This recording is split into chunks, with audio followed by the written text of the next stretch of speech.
Welcome to the end of 2015. It was the year that Taylor Swift ascended to her next form. Some llamas went on the loose, and it was the year you had some very awkward conversations with your parents about BDSM. Although 50 Shades of Grey was a tragic movie, not a dry seat in the house. Although video games did come out in 2015, although given some of the news items, they almost didn't. Remember back in January when the Australian Classification Board banned the sale of Hotline Miami 2 in Australia? Now, raise your hands if you got a copy of the game in spite of this. Now, let me let you in on a TV secret. I can actually see you. So let me just take your names down for blackmail purposes. So thank you, Barbara. Thank you, John. Thank you, Frank. Oh God, Frank. For the love of God, get your hands out of your pants and put on a shirt. God. And wipe those damn watermarks off you as well. It's unseemly.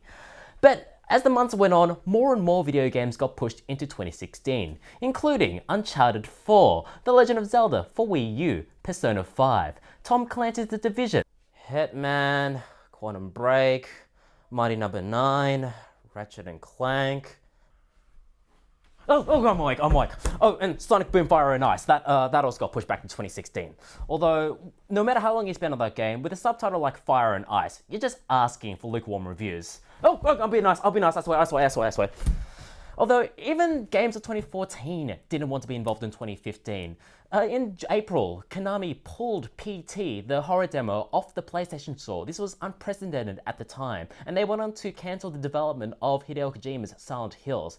Appropriately enough, this came as a shock to many horror fans. Now, the relationship between Kojima and Konami just became icier over the course of the year.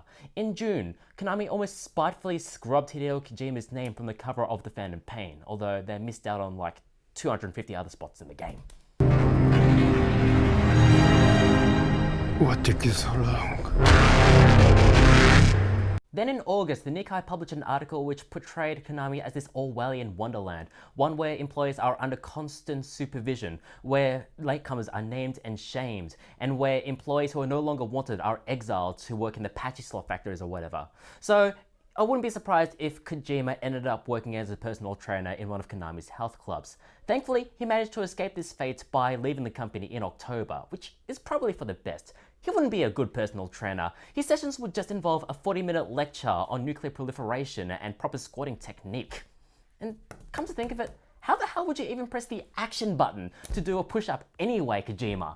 But aside from the demise of Kojima Productions, we also saw other studios close, such as Maxis Emeryville, who were responsible for such quality titles as SimCity, and lesser titles, like SimCity. And also, Australia lost one of its last AAA developers when 2K Australia closed its doors. That's it for today's Nintendo Direct. On a global level, the gaming community lost one of its most prominent figures, CEO and president of Nintendo, Satoru Iwata. His legacy will live on in games and gamers for decades to come. But despite this loss, Nintendo actually had a pretty good 2015.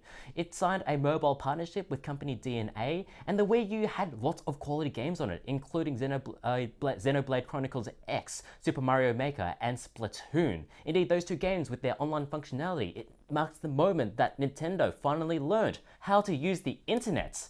Lord help us when they decided to learn how to use internet pornography. But the future of gaming is bright, although that might just be a sign that you've turned your VR headset's brightness on just a little too high. Just look at E3, where every possible bombshell you could think of was dropped. The Last Guardian, it's coming out next year. Final Fantasy VII HD Remake, it's really real, though in its an episodic form. And then there's Shenmue 3. Oh boy, you better start a Kickstarter campaign for a fresh new pair of pants, sir. Although you probably won't make as much as Shenmue 3 actually did.